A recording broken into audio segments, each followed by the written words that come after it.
Truly here with all these beautiful children in our midst, it's great to listen to what the gospel and the readings proclaim for us today, as Amelia and Victor so beautifully read for us. That truly a most beautiful, most humbling, yet challenging word to each of us that the Lord gives us. Today we're reminded that He has called us. The same words we hear to the apostles, Jesus says to us, "Come, follow me." And if you're like me, as many of us are, there are many times, many moments when we boldly said, "Yes, I will follow you, Lord." And then there are those moments where we defiantly say, "No thanks, Lord, maybe another day." But more often than not, it's those moments in between where we humbly say, "Lord, depart from me, I'm a sinner. How could you call me to do your work and to be your presence and to serve you? I'm a sinner." That's what the apostles had heard. That's why we hear in the first reading that Jonah is calling them to repentance. Not that our God shames us or humiliates us. He invites us into His life where we experience what is true life, to live in the presence of our God. And so He continues to call us.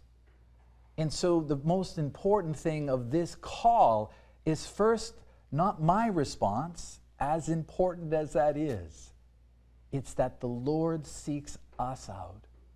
As He walked the seashores, as He called Andrew and Simon and James and John, He's constantly seeking us out. And so the first movement, the first initiative is our awesome God's toward us. Then second, yes, it's our response. We have to be able to get up and follow Him. And for most of us, when we take that time of reflection, when we take a moment to really look into our lives, even as children, as young people, we sometimes realize that we're a little too attached to things of this world, as we heard Victor read from the words of St. Paul. Sometimes we treat the things of this world, those toys, for our comfort, for our pleasure. But we realize God is calling us beyond those things.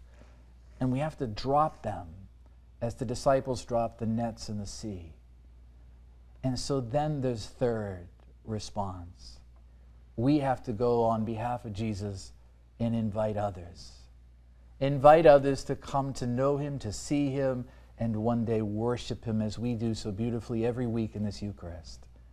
And so what are those little steps that might help us come to our conversion, so to speak, but also be able to invite others?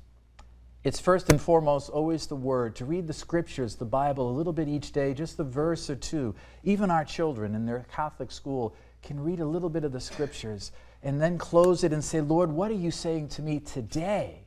How can I respond?" And He will speak to us. Then it's always the sacrament of confession.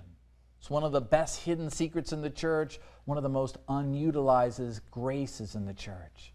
To be able to come to the Lord and say, "Yes, Lord, I have sinned. My thoughts, my words, my actions, maybe it's my gruffiness or my abruptness or my lack of tenderness toward a spouse or a child or a friend or someone who takes care of me." But maybe there are greater sins. And those are the ones where we're too attached to people, situations, occupations. And we come to the sacrament and Jesus enters into us and heals us and gives us a new beginning. And we start over again. And then third, it's always a devotion to the Blessed Mother. The mother who brought Jesus into the world, who was at the crib, who was at the cross, who was at His resurrection, who's now at His right hand as Queen of heaven and earth. We want to ask her for her intercessions. We want to let her be our role model. We want to follow in her footsteps because she's the first disciple. And so let us be bold, let us be humble, but let us be unafraid to say, "Lord, every day I now look forward to reading your word and listening to you speak to me.